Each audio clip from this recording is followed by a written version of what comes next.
with the failure of that one, I know one thing that you've talked about before is a dish that you really loved there that was not able to save the business, but you brought it over to Carson Kitchen, which I think it's called Killer Shrimp. It is. Right? It wasn't at the time. It was just called Crispy Shrimp back then.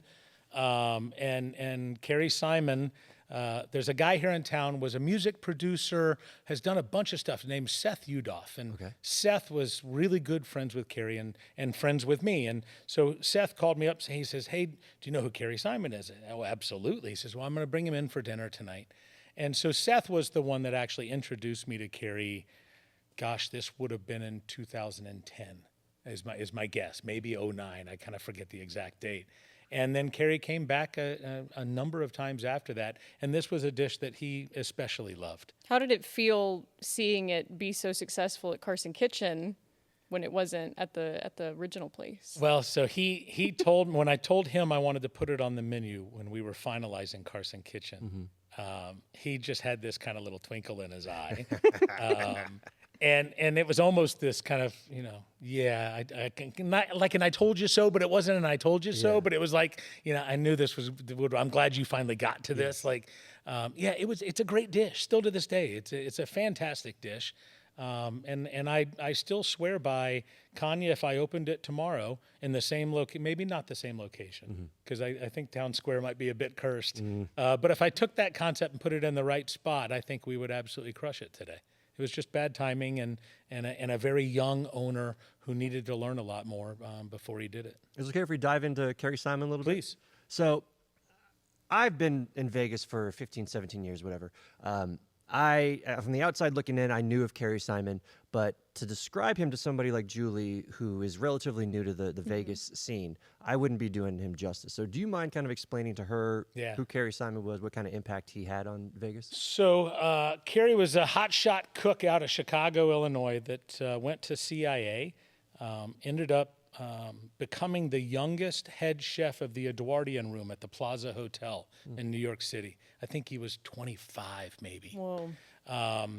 He was the first chef that we can, and I say we, others in the industry, we've talked about this, the first chef that we can pinpoint to put a chef's table in the middle of the kitchen, and he did so at this Edwardian Room, where he would put a Polaroid camera down on there, so if had celebrities or friends that wanted this reservation, they came in, literally sat in the kitchen. Now you see them all over the place. They're glassed in. Right. You were in the kitchen. You could reach out and touch him back at the time. And still to this day, his brother Scott and Glenn and Doug, his three brothers, they have all of these photographs. And they tell such an amazing story about his time back then. Like David Bowie proposed to Iman at that table. No way. And there's pictures of them the night that he proposed. And so there's phenomenal stories. But he was this young hotshot chef that I would argue is America's first celebrity chef. I mean, Wolfgang was probably the first celebrity chef in America, but he's not American. Right. And so Kerry went on. He worked for Jean-Georges after that, Mercer Kitchen. Jean-Georges from many restaurants. Went down to Miami. He toured with multiple bands, was their private chef. I think he cooked for Alice Cooper and Motley Crue, and I want to say he cooked for Led Zeppelin. And if the Simon brothers can correct me, please tell me. I'll stop telling that story if I'm wrong. But I believe I remember him telling me that. Yeah. And Rolling Stone magazine came out with a picture of him and nicknamed him the rock and roll chef. I love that. And he was this long hair, good looking guy. Women loved him. Guys wanted to be him. He was an absolute rock star as a chef, and That's incredible. and even more so as a human being, just a phenomenal person. Was the relationship between the two of you like a mentor-mentee, or was it more like brothers where you're kind of like along on the same? It was a little bit of both. It started out, he called me up, hey, what are you doing after Kanya closed? And I'm like, I don't know. I mean, at the time, I had no clue what was next for me.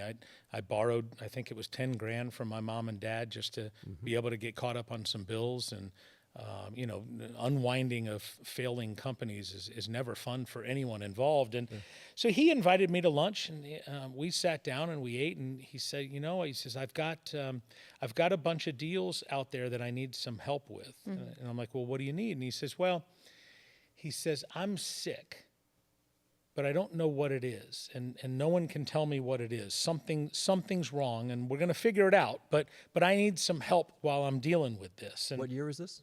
this would have been in 2013. Okay.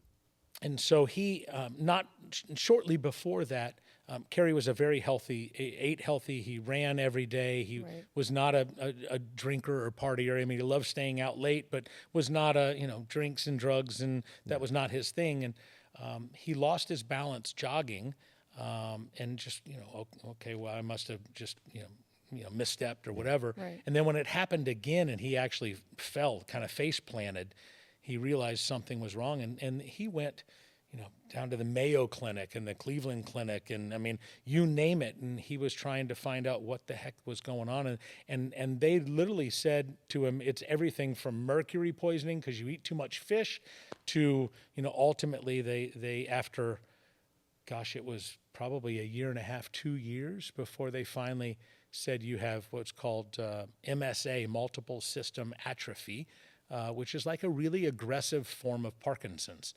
And so the disease was attacking all of the systems of his body. And for him, it was starting with the muscular, the skeletal system. And unfortunately, his brain was almost completely intact in his final days, and it just started shutting his body down all throughout the rest. So unfair. That's 60 years old. I mean, crazy. Yeah. I'm sure there's a lot that you taught him and he learned from you. What's something, and I'm sure there's a tremendous amount that you learned from him. What's something that stands out to you that he passed on to you? Well, I mean, the number one thing, and I've told this story before. I used to cook for him because he, when he started losing his balance, he couldn't cook anymore. And so I'm trying to impress this guy that, I mean, he won on Iron Chef America, and so I'm making what at the time I kind of lovingly referred to as tweezer food, which some of my friends in the industry will actually get a kick out of. And it's that more fine dining approach, very delicate, very, and it's not at all my type of food. And it was clear in what I was making him that was not my food. But nonetheless, I thought that that's what he wanted, and that's what I needed to try to make him. And so I'm trying my best to make him the prettiest food I possibly could. And he would eat it and nod and, yeah, very good, thank you, and was just very kind about it. And then one day I just went over to check on him.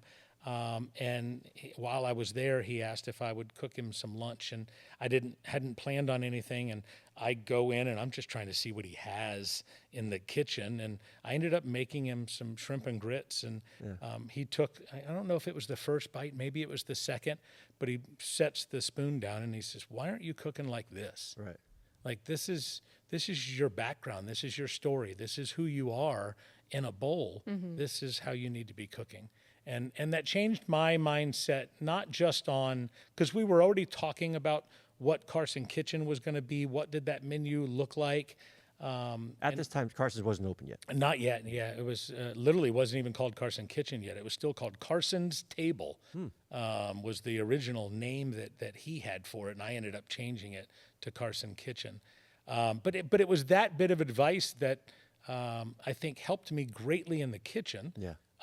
But even more than that, helped me just personally. Just quit trying to be something that I'm not. Just go out and be yourself. And I think it has now allowed me to succeed in so many more ways than just in business. Julie, have you been to Carson's Kitchen yet? I have not. Oh, Julie. Carson's I know. is so good. Everyone always gets on me, and I'm running out of time. Julie, we're 12 years old now. I mean, come on. So you just had your 12-year anniversary. Congratulations. We did. Thank you. Yeah, it's funny. It feels like just yesterday that it was the first couple. And I know everybody says that. And I guess the older we get, the more we make those kind of comments. But I mean, I guess we're kind of like the grandfather of the industry in town. One of them. I mean, obviously there are people that blazed trails long before we did. What Nina Manchev did. I'm drawing a blank on Nina's restaurant. We're all looking at you. It's closed. We'll come back to that. We'll get back to Tony Hsieh, what was Tony Hsieh's level of involvement in downtown when Carson Kitchen opened? So Tony and Kerry were friends, Okay. and Tony told Kerry, listen, I want you to do a restaurant downtown. Mm-hmm. And so Kerry came to me and said, hey, here's one of the deals. Let's go look at this. And we went down. The deal hadn't yet been struck. The ultimate deal, Tony funded the whole thing. Right. He wrote the check. He built the whole place, and then basically handed us keys and said, here, make it successful. And, but our first visit down to the John E. Carson building involved spraying off human feces off of the front door so that we could walk in. Are you talking? I mean, the vision that it took to look at this building, which was completely dilapidated, I mean, just completely run down, and to look at it and say, okay, not just physically I can put a restaurant in here, Right. but I can make one work Right. here. It took a lot of vision. It was not mine. It was Kerry and Tony. Sure. And I bought in shortly thereafter. It was harder for me to see it. Once it went from Carson's table, which was going to be this kind of go for a Michelin star, maybe a ticket price per seat, fine dining. Once it went from that, 2 turns a night kind of a deal to what Carson Kitchen ultimately became, which is this approachable, recognizable, familiar, comfortable, like I want to wear it like an old coat gastropub, then I was all in.